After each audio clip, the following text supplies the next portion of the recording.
Mike Vigil is the former chief of international operations at the U.S. Drug Enforcement Administration. He joins us live from Albuquerque in New Mexico. Now, the Americans wanted troops on the ground to be able to do this operation. That's what we're hearing. The Mexicans said, no, we can do this ourselves. And that seemingly is what happened. U.S. intelligence was heavily involved in this. Is this a new tactic, do you think, that we're seeing, that countries themselves are going to do operations like this?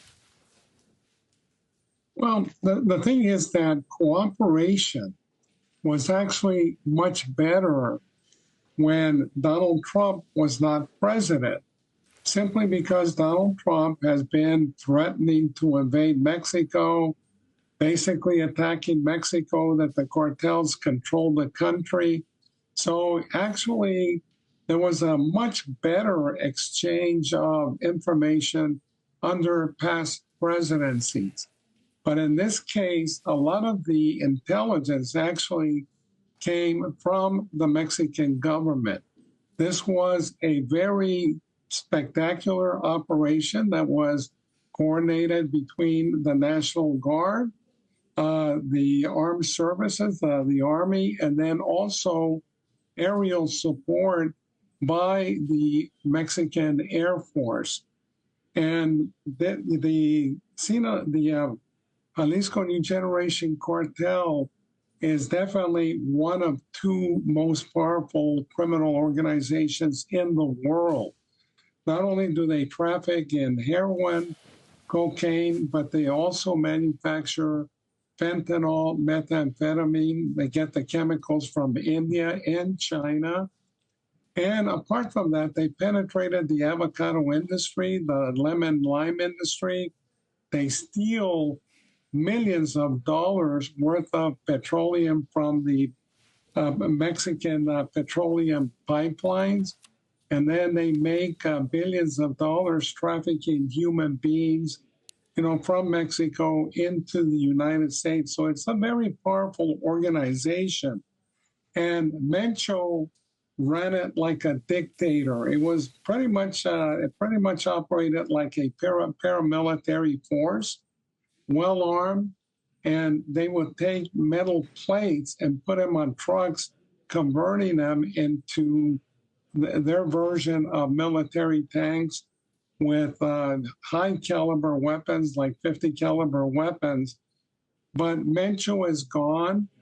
And the big concern now is that the cartel will fragment, very much like the Sinaloa cartel right now, which could lead to more violence. There's no heir apparent right now, but it's a great victory for Mexico, for many countries around the world.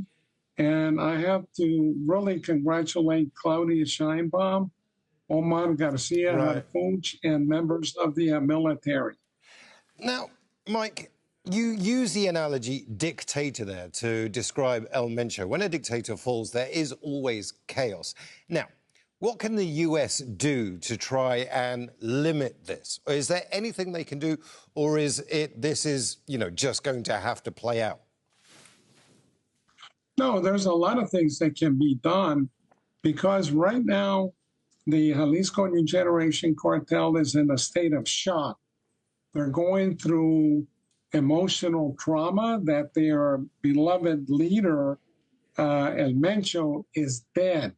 So now what they have to do is they have to do a frontal assault, based on intelligence, to basically diminish the infrastructure of this cartel.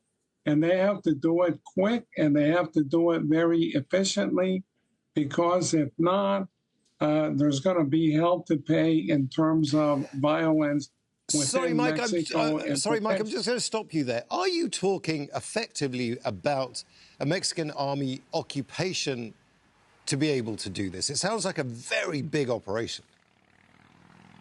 Well, it's an operation. Most of the infrastructure of the cartel is based in the state of Jalisco.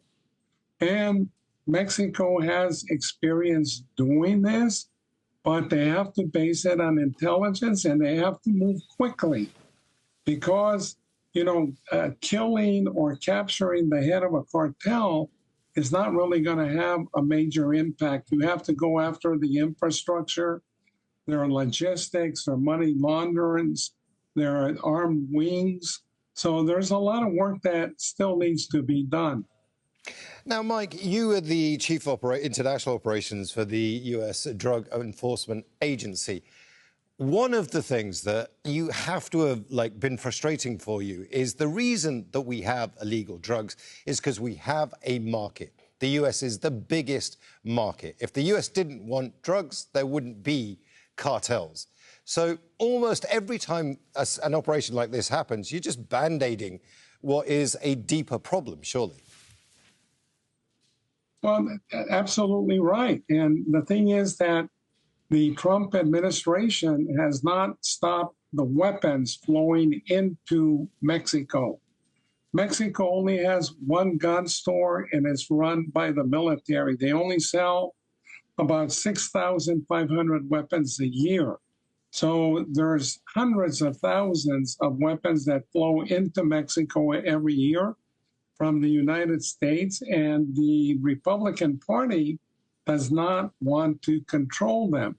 Secondly, they're not doing anything to curb the demand and the consumption in this country because you're absolutely right. If there's no demand or consumption, there's not going to be any cartels. So it is a big problem, but the Trump administration does nothing in terms of drug education, treatment of, drug addiction, none of that. Mike, it's always great to get your thoughts. Thank you so much for joining us from Albuquerque, New Mexico. Thank you, Emron.